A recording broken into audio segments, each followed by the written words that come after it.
Hello everyone, this is Spencer Snolling from Hydromantis and I hope you're doing well today. Thank you for joining us for our webinar today where we're going to be giving you a bit of a sneak peek at version 7.0 of GPSX, which is about to be released. So we thought we'd put together a little webinar and show you some of the features that are coming. My name is Spencer Snolling. I'm the VP of Product Development here at Hydromantis and I'm glad that you could join us today. So as per usual with our webinars that we do where we talk about GPSX, I'm going to use a few slides here to describe some things that are going on, and I'm going to run a few desktop demonstrations. As per usual, we're going to flip back and forth between those two things. This is a little bit different though. We're going to cover a lot of very small items, so I'll tend to sort of group some of the demonstrations together. But as always, you can type any questions that you may have into the questions window that's in your GoToWebinar dashboard. And I will save up all those questions and then I'll answer them at the end of the webinar. So I'm going to talk today about the updates and new things that are coming in the GPSX interface itself, and also talk about the new wastewater model content. We've made some changes and upgraded some models and so on, so I'll show you some of those as well. So first of all, I'd like to just remind you that you'll be getting version 7.0 if you have an annual subscription license. This will automatically come to you, or if you have a perpetual license and have an active technical support contract, you will automatically receive the new version of GPSX. So you'll get some notification by email. We'll be sending you some new key codes and a link to where you can download that software. If you're not sure what you have in terms of a license, you can always feel free to email us at support@hydromantis.com and we can fill you in on all of the details about your license and also whether you're due for that upgrade when it comes out here shortly. So each time we update GPSX, we try to update the interface itself, those simulation tools that are in there and the way that you get data in and out of the software and so on, as well as the actual hard wastewater model content as well. So we add new unit processes and make changes to the models to improve them. And then of course we also have got a lot of feedback from our users since the last new version, so we've made other small changes to help things, to correct some known issues that people have made us aware of, and other things to improve the performance of both the models and the way that they run, their speed and their solving, and make them nice and robust, and also to do a good job of predicting. So all of that is part of our usual process of model development here at Hydromantis. So when you open up the new version, when you finally get it and put it on your desktop, the first thing you'll notice is that we have a new, more modern look and feel for the software. So the actual image, the way that the aesthetics of the way that it looks is now a little bit different too. So the idea here is to try and improve the usability of the software. You'll notice now, for example, that these buttons across the top look a little different. We rearranged some information to try and make it easier to use. The buttons are on the whole actually a lot bigger. We had some people describe that the start button is actually quite small, so we've improved that sort of thing.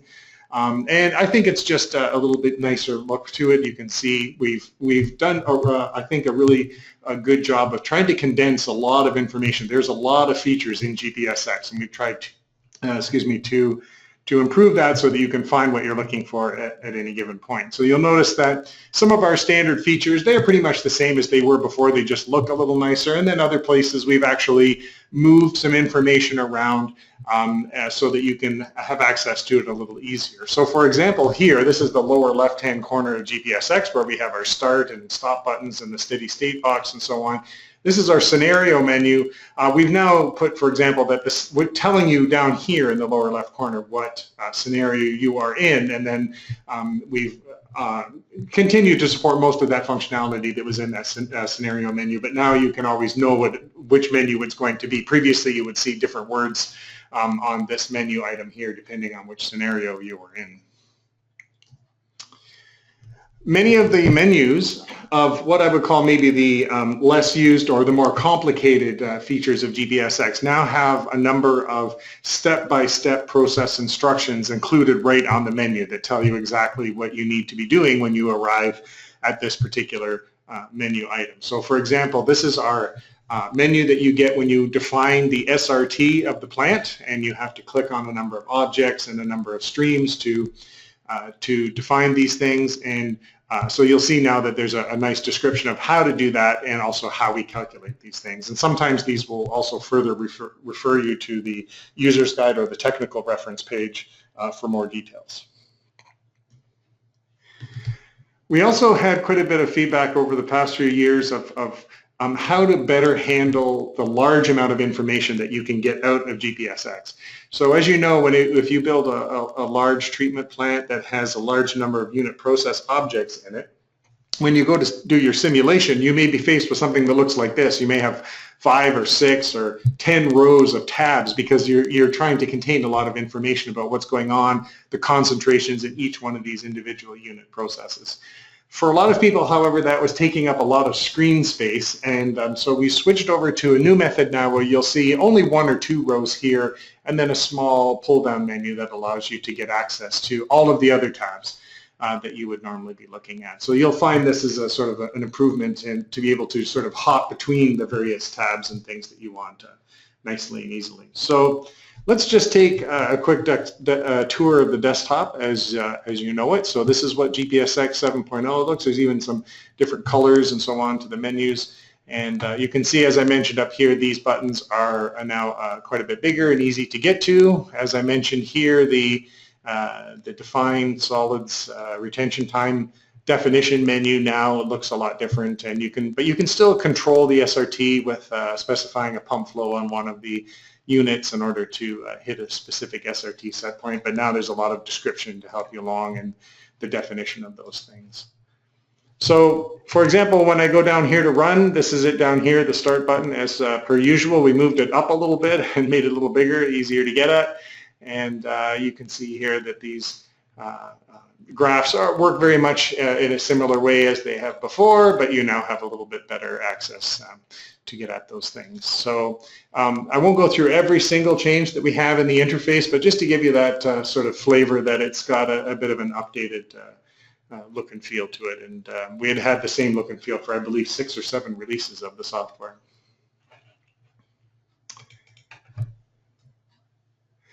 One of the other things that we did make a fairly significant change to, however, was the sourcing feature, which allows you to link tanks together. So now I'm going to take a little minor detour here in explaining what sourcing is. If you are not familiar with it, I think it's actually one of the somewhat overlooked features of GPSX. Sourcing is the ability to have 2 or more unit processes on your screen share the same set of biological parameters or settling parameters, or in the case of an SBR unit, both.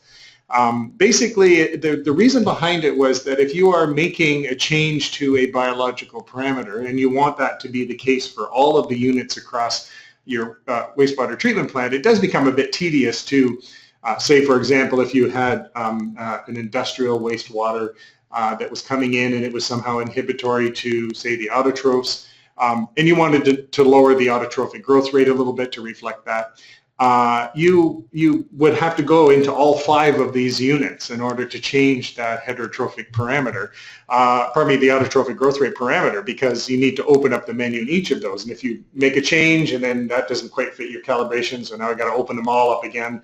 The way that it works is you can link them together so that you can have one parent tank where you do all of the work in the menus, and then you have basically a child tank or tanks that allow you, that basically inherit the parameter set, the values that are used on those kinetic and stoichiometric menus into those other tanks.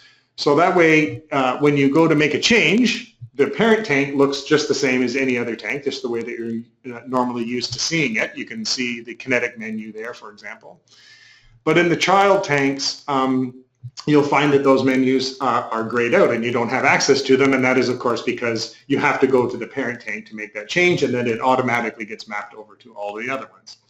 Okay, so that's a feature we've had for many, many years, and some people like to be able to use that. It works actually both for the biological tanks. You can actually go from different kinds of biological tanks. You can go from a CSTR to a plug flow and so on. And it also works for the settlers. In that case, they're sharing the settling parameters. the SVI setting if you're using that, or the double exponential settling parameters if you're using those. And it makes it kind of handy if you have several clarifiers that are being used in parallel and you want to calibrate them all together. The thing that's different in version 7 is how you set that up. So previously, we used to have a button at the top that was the sourcing button. You'd put it in sourcing mode, and then you'd have to click. It was a sort of a multi-step process, so you have to click on a couple of objects and then turn sourcing mode back off and so on. It's now much more straightforward. You just right-click, go to the source menu, and then from there, pick which tank you want this thing to be sourced to. So that actually is pretty straightforward, and also we made it very obvious on the drawing board now. You'll see the link here implying that this is a child now to one other unit in the system. So you can just right-click and go to the source menu to find out which unit that it is sourced to. So, and in fact, you can see that here. If I go back here, you can see that these two units are actually sourced to this one. This is the anaerobic tank. So if I go to data, you can see here that it's sourced to this anaerobic one. I can actually remove it just by clicking on here. If I wanted to add the digester into the mix, I could source that digester to that anaerobic tank as well if I wanted. Now that appears there. So fairly straightforward way of doing it now, and it's a feature you may want to be able to take care of just to make your life a little easier when you want to be able to change kinetic parameters across many different tanks frequently and at the same time. Okay, so there's a number of other small things that you'll find throughout GPSX that are improvements, we feel, to the performance of the interface and make it look a little nicer and easier to use. So getting on now to the wastewater model updates themselves, we have a newly updated and improved high purity oxygen, HPO system for the Mantis 2 and Mantis 3 libraries. So you may remember that we previously had an open basin high purity oxygen for Mantis 2, but now we also have the closed basin. Now, we did have a closed basin system in the old libraries. If you're still, you can still actually get access to the old libraries if you like. We had it there for models like ASM 2D and so on. However, the Mantis 2 model was actually quite a bit more complex, and we had not done that yet, and so we've now filled that in by taking over and actually sort of redeveloping it up from the ground up, this new HPO model. So it's a closed tank system, so you'll find it here under the suspended growth processes panel. Right there, closed basin high purity oxygen, right above the open basin high purity oxygen tank. And it looks like this. Really what we're representing here is that we've got some flow coming into that tank, and it's got a headspace that's basically completely mixed headspaces in series, just like we have completely mixed liquid tanks in series. And then some venting out at the end, and you can use this just the way that you would use most of our plug flow systems. And it's available both for regular Mantis 2 and also our GHG library for Mantis 3. So you specify in addition to the usual things that you would for a plug flow type system, you can also specify the HPO gas feed and temperature and pressure and so on, and a number of other things that can be used to define the way that the flow of the gas moves down through the headspace. The part that's interesting and very useful is that you can then predict what the headspace pressure is going to be as it moves down. You can predict the vent flow that's coming from the headspace, and we even have constants that allow you, if you have leakage out of some of those upstream headspace areas, as happened with one project that I had once, you can even have a little bit of venting out through some leakage along the way. And you can also, of course, predict the concentration of all the gases in the headspace. So here we're looking at the gas purity, the mole fraction of oxygen as it goes down. So it's about 80% in that first chamber, and by the time you get to the end where it's venting out, it's almost down to about 50%. So there's lots of different options to do different things, and of course all of our gas transfer equations are being applied here as usual. It's just that we're now doing that modeling of the headspace, and it's all temperature dependent, and all the biological stuff works the way that it does in our regular plug flow systems. We have also updated our chemical dosage model. This is the inline chemical dosage object in the primary and preliminary treatment panel that's on the drawing board. So previously we just showed aluminum ion and iron ion there as for doing alum dosing and ferric or ferrous sulfate dosing. So we've now basically expanded this out and put in some explicit chemicals that you can choose from in this drop-down list. This has actually made it a little bit more straightforward for people who are doing dosing, because now when you say that I'm doing a mass base, a certain amount of mass dosage per day, it is of the chemical itself, not just the aluminum ion that we would have previously requested. So in previous versions of GPSX, where we asked you to figure out what was just the amount of iron that you were dosing, for example, you would have had to have figured that out, and from the molar weights and so on. Here we just ask for the straight up ferric chloride, and so we do all the calculations to convert and figure out how much of that is actually the iron, and then we go in and do the precipitation calculations that are all pH and temperature dependent and so on. So that should be hopefully a little straightforward. We've had a request for that for some time now. We also have a Compler samplet unit process object now. So the composite sampler is there to take that very continuous stream of model prediction that would be as if you had a perfect online sampler that was taking a sample every second, to do it in a very much more realistic way. So you put down one of these composite sampler objects on your drawing board, and then you can specify, actually let's just show you what that looks like. Let's just clear this off here. And I can grab this composite sampler here. And you can see that if I go into the setup menu here, I specify the label of a stream. So whatever label that you want to do, you can put down the effluent label, for example, from the effluent object in your layout here. And then you specify a few details. We're going to turn it on. We're going to do regular time intervals, and we're going to do a daily sample, and we're going to take a sample every hour. So basically that is a 24-hour composite sample that takes 24 samples from that continuous stream of modeled data and then produces what would be a composite sample out of that. So you get one set of concentrations. And if I go to the output menu here, we can see that we would get basically all the things you would normally be used to being able to plot on a menu. You would get them here, and these would be calculated as a composite sample. So that would be, if you were plotted on a dynamic graph, it would be a flat line that changed, stepped up or stepped down once every 24 hours as that new sample reading was calculated. Okay. So let me just very quickly show you what the HPO model looks like. So in this particular case here, I'm just going to run the steady state simulation. Just as I showed you on those menus earlier here, we would have specified a certain feed rate for the gas that's coming in, presumably pure oxygen, or you can actually define it to be whatever composition that you like.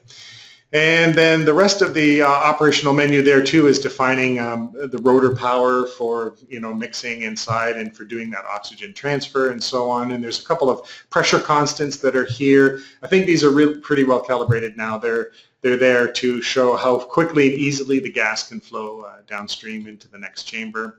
And then from there we can actually plot, of course, these concentrations that are showing here are in the liquid. But then if we slide down farther here, we've got some power information, and you can also open up that menu that I showed you before, the headspace menu, and then you can find all of those details about the pressures, the gas composition, the molar fractions, and so on. So those are all there and ready to go. And I recommend actually going to our File, Sample Layouts menu, and under Unit Process Examples, this is where we have layouts that have already been put together and nice and easily for you to take a look at. We have a new closed basin high purity oxygen example, which is the one that I'm showing here. Okay, so let's go back to the slides and wind things up here as I'm getting close to my time limit. There are many other small updates that are coming in version 7 as well. We spent actually quite a while improving the auto scaling of the graphs. So if you put down a couple of different kinds of concentrations on one of our time series graphs or on one of our bar graphs, then the way that it scales is now a little bit improved, and you get much better auto scaling. You don't have to fiddle with the axes nearly as much. For people who like to do a bit more advanced things with GPSX, like writing their own custom code and so on, These sorts of things require you to know what the cryptic variable name is for any one of those objects, pardon me, any one of the variables in GPSX, such as the output menus or the input menus. And so now you can actually just open up any menu you want, right-click on a parameter, and it will tell you the actual full-on cryptic name of that. And then you can either cut and paste that into some code that you might have, or even some of the other menus, like the composite setup menu there. Composite sampler setup requires knowing which of the labels you want, and so you can calculate from there.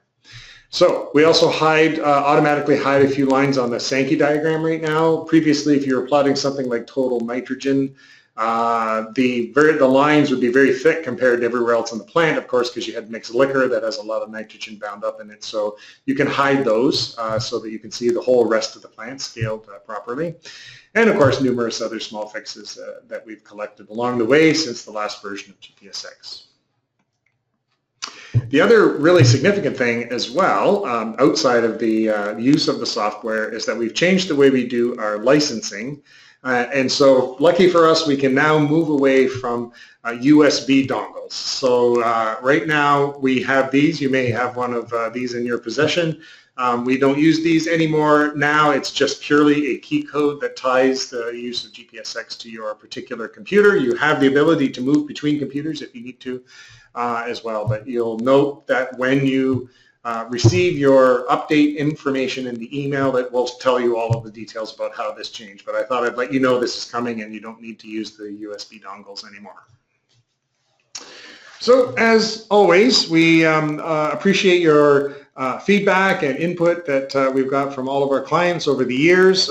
We listen to what you tell us, and we respond to the tech support questions that you send us, and we have a giant list of things that we've acquired between releases. People ask for certain types of features and report certain things that they would say, it'd be better if this kind of thing worked here, or I've always wondered if you could make a button that would do this other feature that I have to click on 5 things. That's the kind of stuff that we really appreciate hearing back about. So as always, feel free to send us an email if you have any good ideas about things you would like to see in our software. So keep your eye open and looking on your email. Probably sometime within the next few weeks you'll be able to get that, and it'll tell you all the details about what you need to do to download the installation program, and then you run that, and then in that same email it will contain your key code, which you will then use during the installation process to activate your license. You need to be connected to the internet at the time you're doing the installation of the software. After you've installed it and it's been activated, then you don't need to continue to be connected to the internet to use GPSX, just that one time during the installation process.